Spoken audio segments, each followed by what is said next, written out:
Hi, Waukegan. I'm Nicholas Alexakis, Director of Communications and Chief of Staff for Waukegan Public Schools, and this is 60 and 60 for the week of October 17th.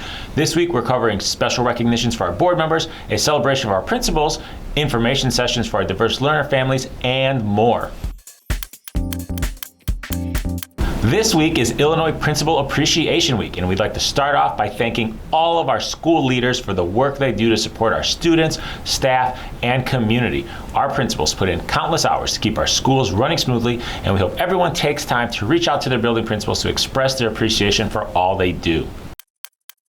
We'd like to congratulate our board members who were recently honored as part of the Illinois Association of School Boards Board Leader Recognition Program. Senior board member Ms. Anita Hanna was recognized as a Legacy Board Leader, which is awarded to those who have earned Distinguished Board Leader status with IASB and also have more than 25 years of service as a board member. Board Vice President Mr. Rick Riddle and Board Member Ms. Charlotte Callahan-Wozniak earned Distinguished Board Leader status, and Board President Mr. Brandon Ewing was recognized for achieving Established Board Leader status. Congratulations again to our board on these recognitions.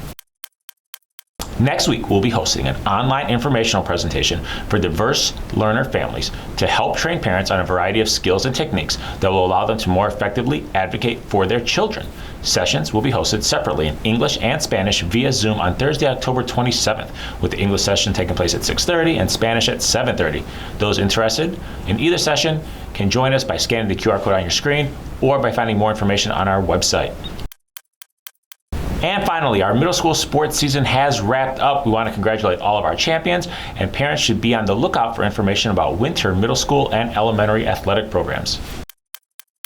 That's all for this week. Thank you for watching, and be sure to tune in each week for all the news and events happening in Waukegan Public Schools.